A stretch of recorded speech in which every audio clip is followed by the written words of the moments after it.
First and foremost, even before you start, super grateful for this. Thank you very much. Thank you very much for taking out the time. I think we are all looking forward to hear your views, your journey, and I think this will be a very fruitful conversation for all the operators.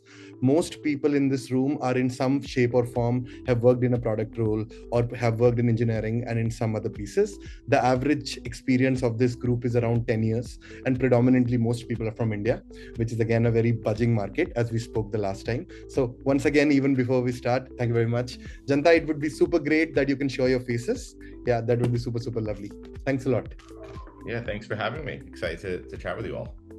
Awesome. So I'll just give you the structure of the conversation. For the first 30, 35 odd minutes, we'll just have a free-flowing conversation about your career, your experiences, the principles that you've learned in life, and how you scaled a business, and all of those things. And towards the last 20, 25 odd minutes, people will quickly raise their hand. I'll bring them up and they'll ask you questions from your journey or general advice that they want to take across. But it'll be a completely free-flowing, easygoing conversation just to get the most out of from your action-packed journey. Yeah. Awesome. Good. So let me just quickly do a brief introduction of Matthew. Hello, everyone. Buckle up, because today we are joining by someone who is not just building tools, but redefining how do you do modern day product management and engineering. Please join me in welcoming Matt Arbesfeld, co-founder and CEO of LogRocket, an MIT alum and a proud Teal Fellow. He's also a prestigious Forbes 30 under 30 awardee. He's also one of the sharpest minds in tech today, equal parts engineer, product tinkerer, thinker, and founder, with a rare ability to see five steps ahead while still sweating the details. If you have ever wondered or used a product and wondered why it's broken, Matthew's company, LogRocket, is the reason that you actually figured it out. What started as a tool for session replay is now a full-blown AI-powered platform for product analytics, performance monitoring, and digital experience optimization, used by over 3,000 companies with more than 3.5 billion sessions captured. And here's the kicker. LogRocket did not just while staying true to one thing, craft, not just growth hacking, not brute force, but deeply thoughtful, user-obsessed product building. Matthew started his journey at MIT, continued through to internships at Google Chrome and Meteor, which evolved into LogRocket, which is currently backed by over 55 million in funding and now scaling with global team of 100 plus people. But what makes him stand apart out of this scale is his clarity of thought, whether it's about measuring AI feature quality, scaling high leverage team, or empowering operators in an age of automation. He brings the founder's edge with philosophical lens. He's not just helping teams build faster, he's also helping them build smarter. And today we'll get to learn how. Matthew, we are truly honored to have you, and welcome to the show. Yes. Thanks for having me. Never had such a beautiful introduction like that, so appreciate it. Thank you very much. You're just too kind. So quickly, just jumping into your journey, I just want to start off with, as an MIT graduate yourself, do you believe the traditional path of attending elite institutions like MIT, Harvard, or Stanford is still the most effective route for young, ambitious tech enthusiasts seeking venture capital or building a company? Or is it becoming an expensive detour leading to many with the burden of student debt or student loan debt? It's funny, if you go back 10 years ago, that was the alternative thought was, you don't need college, drop out, start a SaaS, build a mobile app, and start a big company. I actually think that's become almost mainstream nowadays. I think more people are dropping out than maybe they are finishing college who are starting. So I actually think there's a lot to learn from being able to focus and learn something in a deep, focused way. And whether it's a college or even just going deep into a topic, I think nowadays it's actually pretty important to understand your domain deeply and not just build kind of like a quick, get customers fast kind of SaaS, but really understand what you're working on. So I encourage going to college. I encourage learning something deeply and kind of digging into that topic.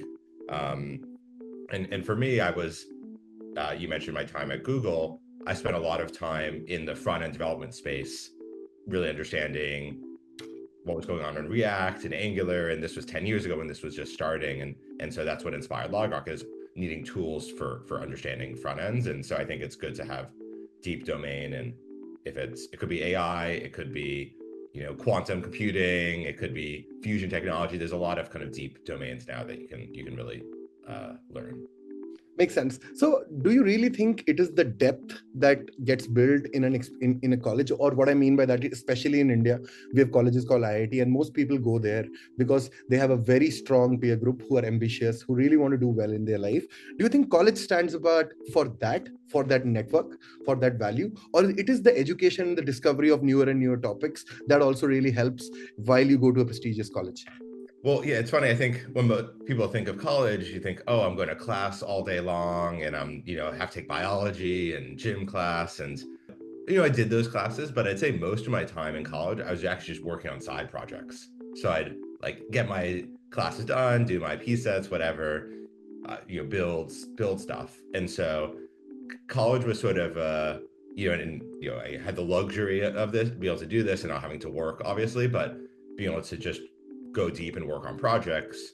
And so I'd say the maybe the three big values of college I see are that community that you mentioned of sort of ambitious, smart people who hopefully will be your friends for life, the time that you have to work on projects and go deep. And I think there is something really great about the breadth of classes you can take. It might be electrical engineering, it might be biology, just kind of learning and getting exposed to different fields that you might be interested in, I think are kind of the three things that are hard to maybe recreate without that environment. Makes sense. So the next question that I really had in my mind is, sir, in India, we have this founder which started $1 billion company. It's in the real estate space. You must have heard of the company. It's called Oyo, right? The Of course. founder of Yeah, Oyo was also a Teal Fellow, right? of And I course. really wanted to understand, because it's a very prestigious fellowship that people talk about, and it's a very well known, somebody working with as close as the team of Peter Thiel, and obviously somebody who has been a pioneer in the tech space. What was the journey like what really stands apart? Why were you so special? Or at least, what do they really look at? And all of these prestigious fellowships, whether it's Thiel Fellowship or Kaufman Fellows or some other fellowship, which really is about changing how impact is done in the technological space.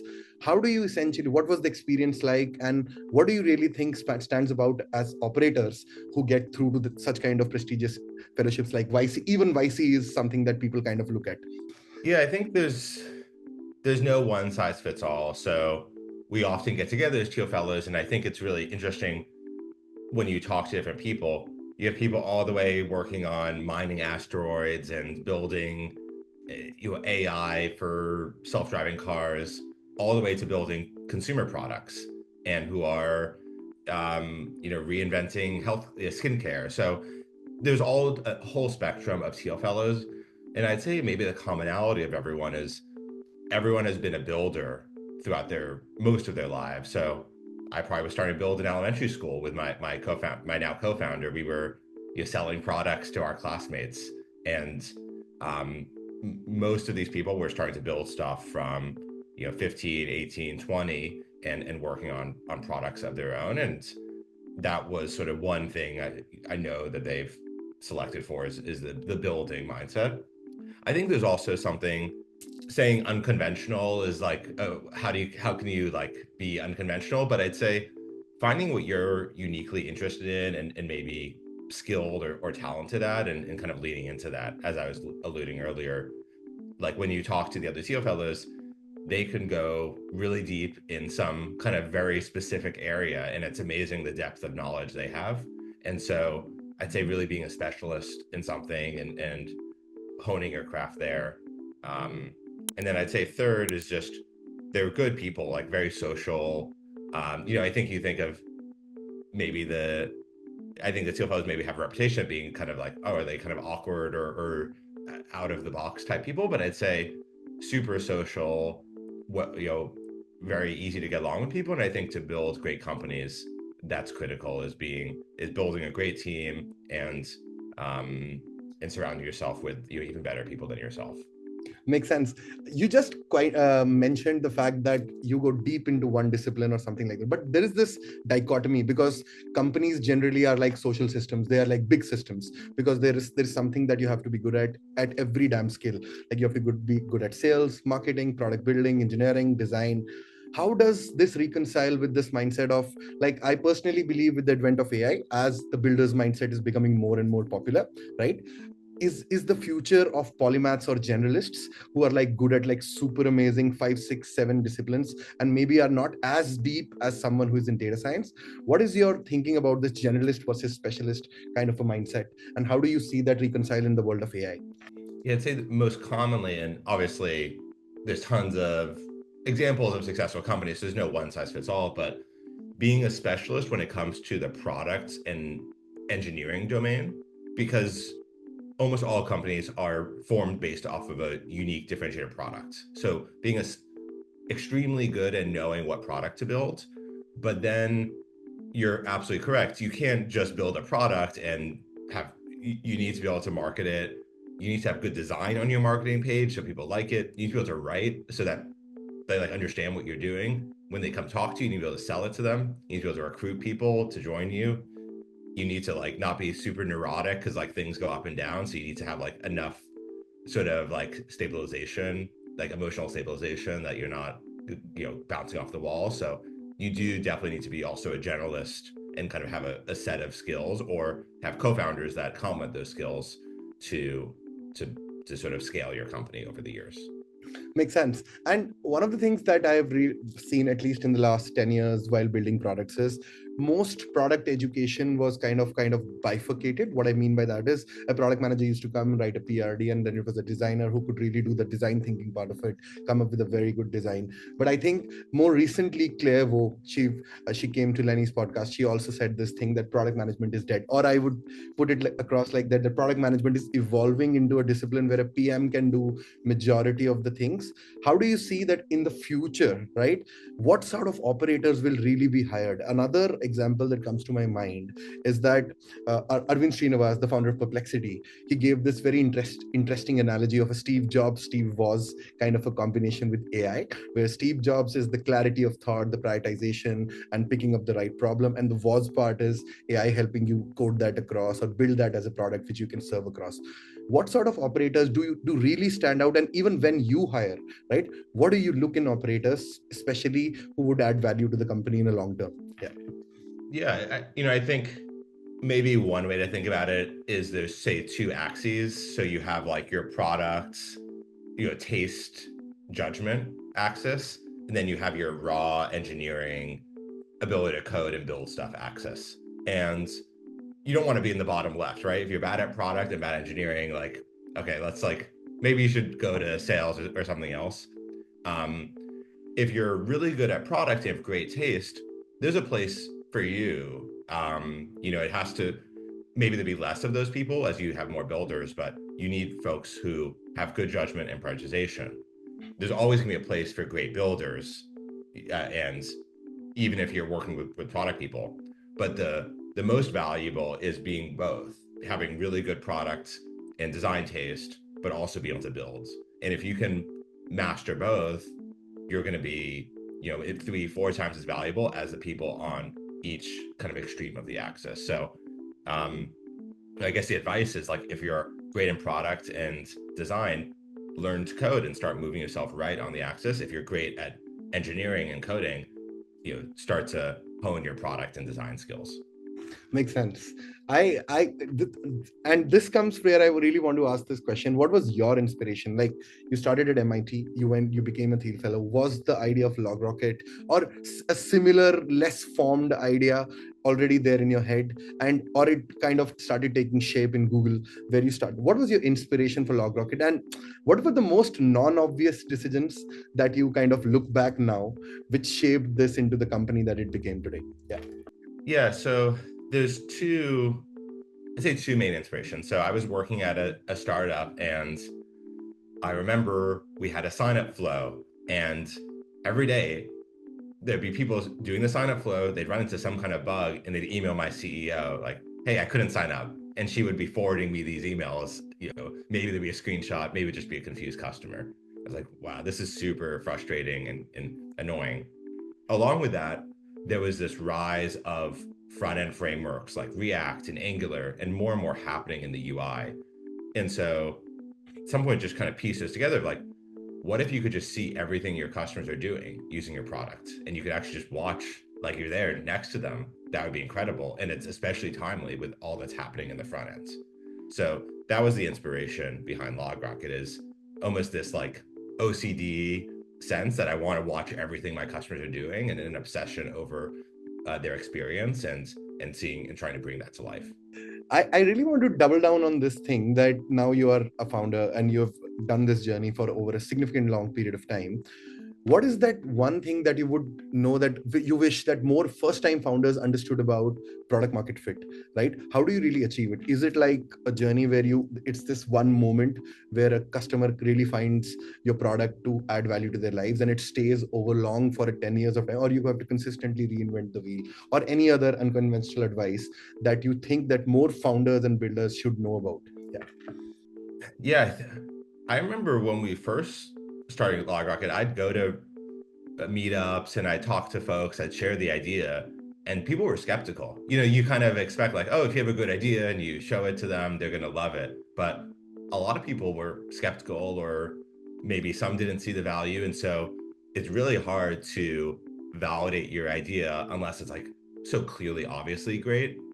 So the only thing that got us through those early years was a belief that when I was in the job, I would have used this product. And so if I would have used it, there must be thousands others like me in my same shoes. And so I always encourage first time founders, it's much easier if you can solve a problem that you yourself have experienced and that you believe deeply in, and versus it's much harder to go and talk to people because you haven't yet calibrated your sort of product market fit sense, and where value and what's a medicine versus what's a vitamin kind of thing. So if you can find a problem in your own life, in your own work, that's going to be the sort of best initial idea in my mind. Awesome. I really have this question, and this is a question that, so since I worked across multiple companies in different stages, like 0 to 1, 1 to 10, 10 to 100, and one of the things that I realized is that whenever we used to ship out features, especially at scale, because there are so many consumer cohorts, right?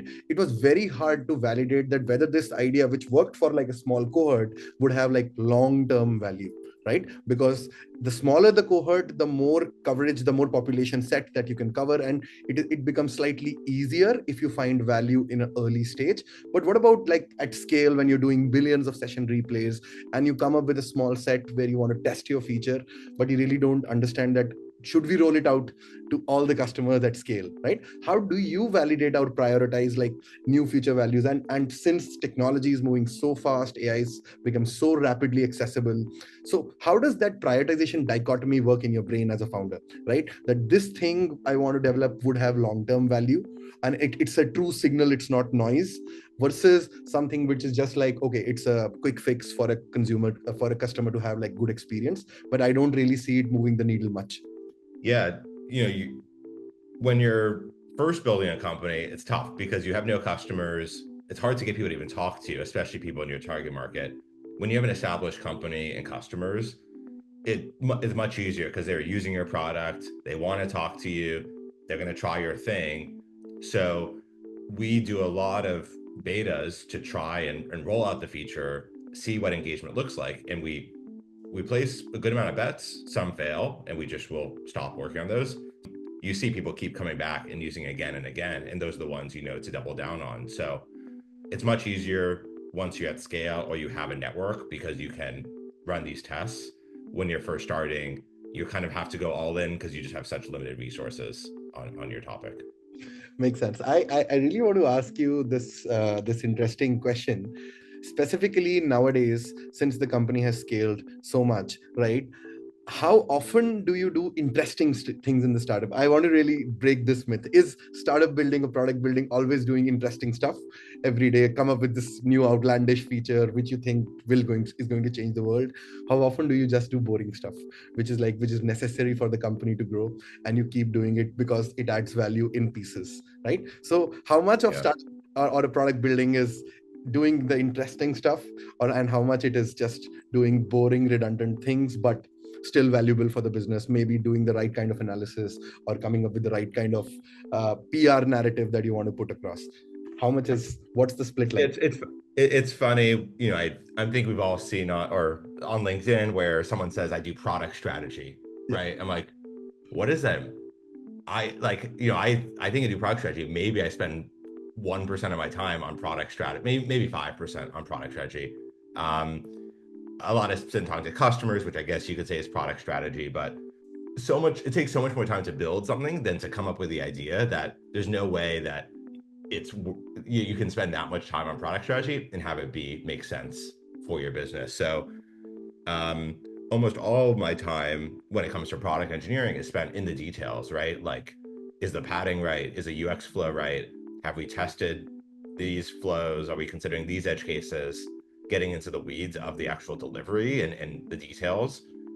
Coming up with the idea is in some ways both, the easy part, but it's not time consuming, I'd say. Like you're thinking about it in the shower, maybe you're on the weekend, you're thinking about it, but you're not necessarily spending that much active time on the kind of product strategy side. More, I'd say, getting the details right is where the time consuming, and I think the thing a lot of people miss.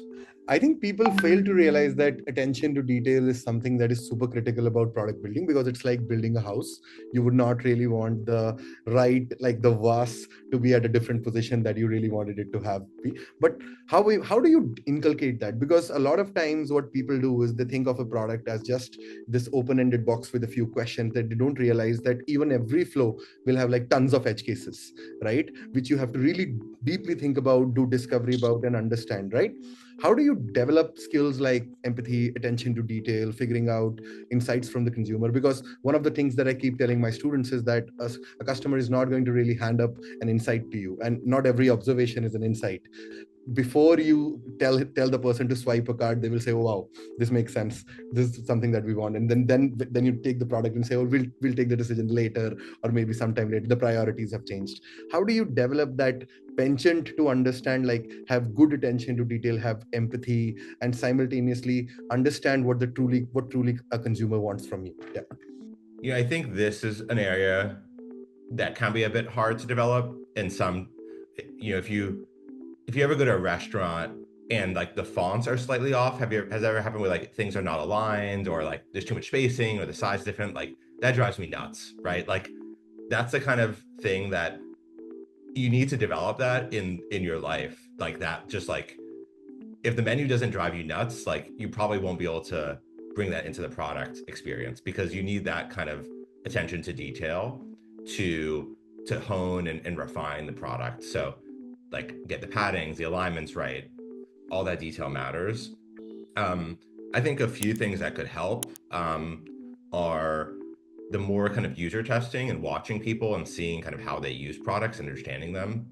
Obviously, recommend session replay, LogRocket, Yeah. plug for LogRocket, and observing your customers, of course.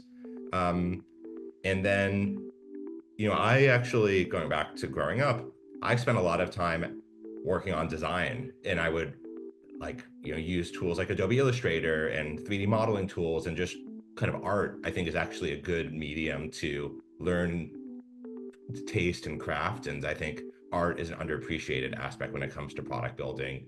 People think you just need to learn to code, but I actually think there's like an artistry to building products that is missed a lot of times. 100%. I think I keep saying this in my sessions that a product manager is more like the artist of the digital canvas. The only reason I say digital is because more often we build internet consumer products, right? But I think very similar to an artist. So another thing that I really have this in mind is product management dead. Like with the advent of what is happening in AI, is it really something, or it is just going to transform? Where do you see PMs and operators the need for it? Because the reality, at least across the world, I don't know how much about the West, but at least across the world, is that a lot of companies fail to realize the true essence of a PM is to hold the system together and grow it very efficiently, right? To get the problem done, right? And it's the whole shippable experience that truly matters, right? Do you think that we are heading in a direction that this role becomes irrelevant in the next 6-10 years? What's your view of it? Yeah. No, I definitely see the role evolving, and I think there's some existing skills like the artistry and the strategy, that will continue to exist. PRD writing and requirements and all the docs, that will sort of decrease, and something that will increase. And Lenny just wrote about this. I was glad to see the article about evals. Yeah. I think 100%. are a critical Yes. role of product managers to and for those who don't know what evals are, when you're building an AI model, you need to know here are a set of inputs and the expected output. So you can test your AI model against the inputs and see if they match the outputs. And I think product folks will play a critical role in evolving those evals, checking the data, refining the inputs, maybe even starting to experiment building their own models to test that those evals themselves. So I'd say that role will increase. But underlying all that is the artistry and the taste and craft that we just talked about. And what's your take on this thing called agentic AI, on AI agents, right? Do you agree with the mainstream notion? Like Manus just came out and it could do like generalized system level tasks, maybe not very efficiently, but still it could do some level of system level tasks. Do you think that is also something about that's happening in the future? And would that be an integral part of their roadmap at LogRocket also? That eventually insights become the output and not necessarily observations, which are even though counterintuitive observations, right, which could thrive into insights for which a PM is needed? Or do you think that it will evolve into the fact that agents will take care of, and you will just put an intent that give me the most under optimized flows in the product and give me a sense of what I do to optimize them? Do you think that's where the future is heading? Yeah, you could be a product manager at LogRocket. Definitely, we've worked. We already have an AI called Galileo that will watch all your session replays and show you what are the biggest friction points or issues. And eventually you could see that connecting to other AI agents that will actually solve those problems for you. My sense for AI, and I think for those who've used like Cursor or all the AI coding tools, is there's still a tool in the tool belt. It cannot operate autonomously. It reminds me of self-driving cars 10 years ago. People kept telling me, oh, you're going to have self-driving cars next year, but it's taken 10 years for it to develop. And I think we're still very early in the stage of really being able to fully trust an AI to solve your problem. They're more a tool in your tool belt to accomplish. And since you talked about self-driving cars, I think one of the things that really came out as a problem over there is the AI ethics problem. Most people talk about the benefits of AI, but rarely people think about the edge cases on the limitations of AI, right? So how do you kind of see this AI ethics dichotomy happening, and more importantly, when OpenAI just released the Ghibli model or the image model, and they kind of sued them across for usage of images, which is not necessarily open or etc. I would put that across. So how do you see that reconciling in a world where more and more information, more and more, so there was another interesting video that I saw like some time back where they said the amount of data that is generated, human generated data, is going to be drastically dwarfed by AI generated simulated data in the future, right? So as more and more content becomes AI generated, more as more information becomes AI led, right? Where do you see us drawing the line in the ethics part of it, right? Is that decision truly correct? Because if tomorrow something breaks in a product, and if it affects, maybe it's a medicine product or a healthcare product, right? Where do you kind of put the foot in the sand and say that this is the defining line and this is how AI ethics policy should kind of shape up?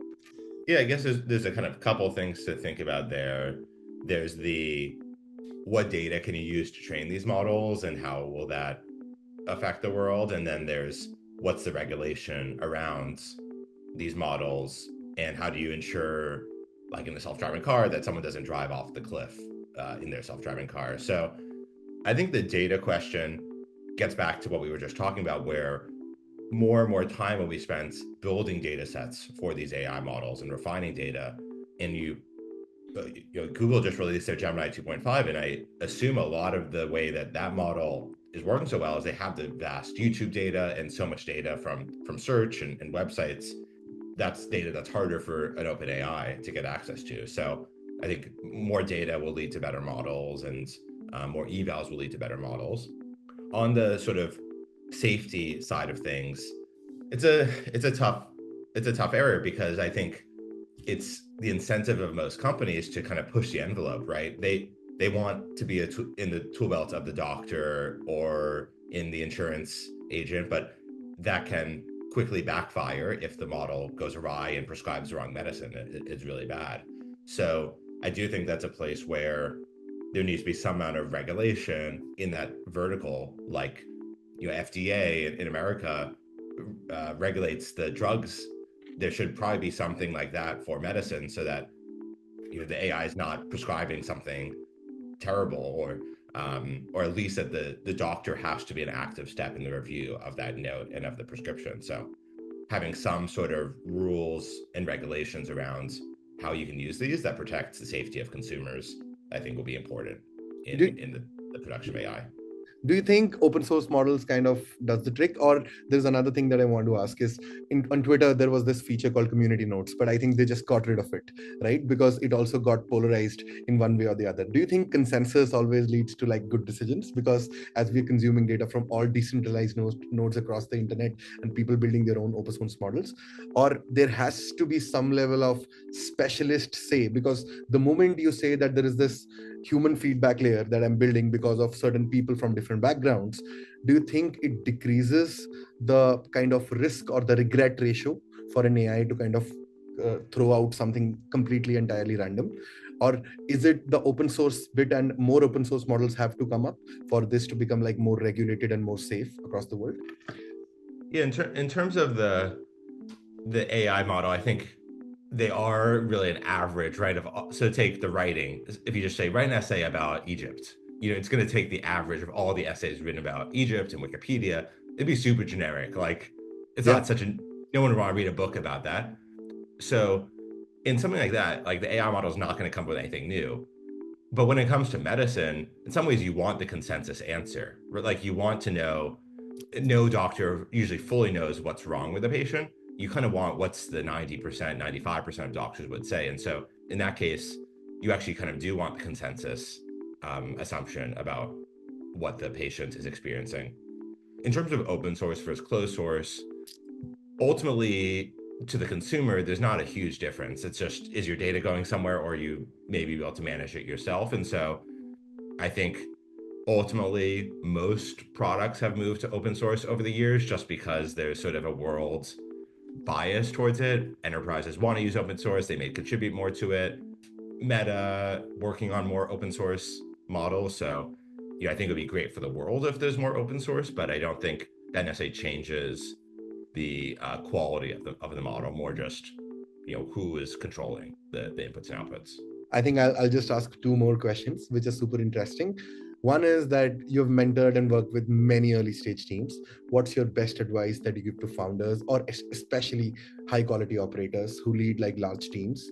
And that's the first question that I would want to ask you. What's your one advice or two pieces of advice that you would want to give across? Yeah. Yeah, often when I talk to early stage folks, I'll ask them what their product does, and then I'll kind of dig in, and then it will kind of change a bit. And they maybe have like 5 or 6 different things that their product does. And I always say, like, I remember when we first started, I wrote up on a whiteboard what we were solving. And whenever someone would come to me with a different idea, I'd say, no, this is what we're solving. I'd just point to the whiteboard, and we wouldn't. So staying focused and working on one problem, I think, is really important as an early stage. And then second, kind of like just we talked about, the attention to detail and just being obsessed over the minutia of the products and getting that right, and the marketing and the website and getting all that right, I think is really important. Makes sense. And the last question that I want to ask, and I open it for the folks because they are like super, super, super like interested, and I'm excited to ask questions to you. Yeah. If you were 22 years old again and just starting out, what would you start now? What would you be building in these crazy times?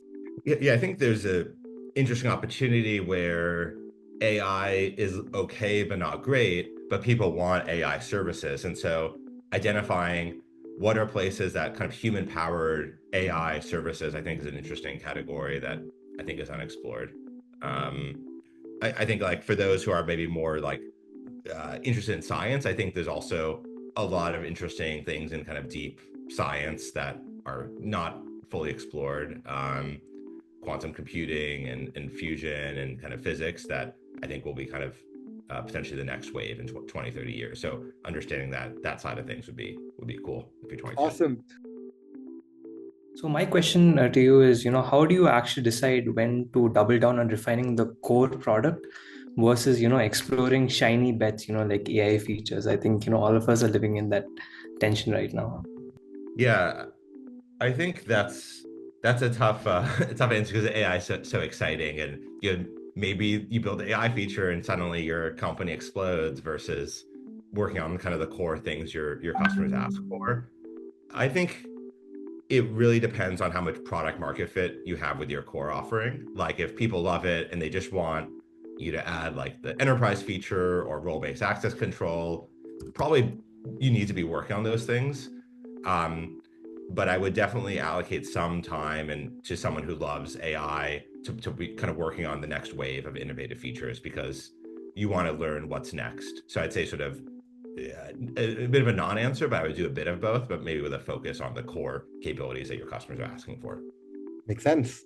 Awesome. I Got think it. Thank you I so think much. I just want to add one point to what Matt is essentially saying is I think there are always signals about when you start using a product, because you would see usage peak, and specifically you would see a feature which actually unlocks value for you, and that those are the activation points that you really have to notice, that where is the drop off truly happening. I wanted to understand, how do you prioritize between developer-centric features versus a product or design team features? Because you're catering to both audiences. Yeah, great question. And I'd say, in 1 month we might be 60-40, and the other month 40-60. So we definitely love features that appeal to both audiences, so both the product folks and engineering folks. And we overall have focused more on the product manager in recent years, and focused on integrations with tools like a Datadog or tools you might use on the back end. So I'd say we've biased towards product folks as our primary persona. So I think choosing who's your primary persona and kind of doubling down on features for them is important. But that being said, we're not abandoning the engineers, and so we still continue to work on kind of core developer features as well. My question is more with regards to startups. So in India, there are a lot of tech-enabled operations businesses which have made it kind of big, right? So if you look at the likes of Zepto and all of these companies which are YC backed as well, right?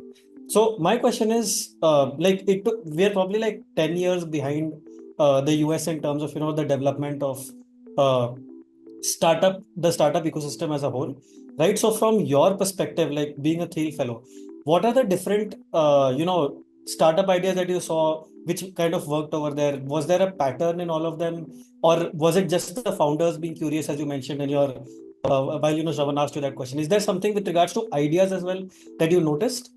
Yeah, I think, and I say, I'm in Boston, so maybe we're 10 years behind Silicon Valley. So you can start a great company. You can start a great company anywhere. It's all about the people. I'd say most good ideas, you can point to some world change or trends that enables that idea. Otherwise, like, why didn't someone start the thing 5 years ago? Like, people always kept working on things. So I think identifying like some world's change that enables your idea to like validate why that thing is necessary today and why it wasn't possible 5 years from now, I think are kind of like a common thing.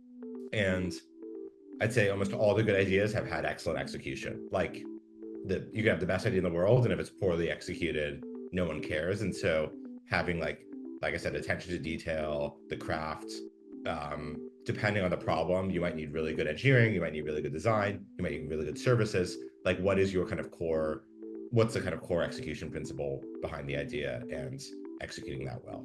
So my question was around, how did you go about building and scaling your product management practice as your company grew? For example, when did you decided to hire your first dedicated product manager, and what skills and qualities did you prioritize in those early stage PMs? Yeah, so I think we probably the initial team was maybe me, and I'm an engineer by background, so I kind of became the product manager over the course of the company. So we probably had about maybe 8 or 10 engineers, and I was PMing that team, and that started to become a good chunk of my time. And so that's when we hired our first product manager.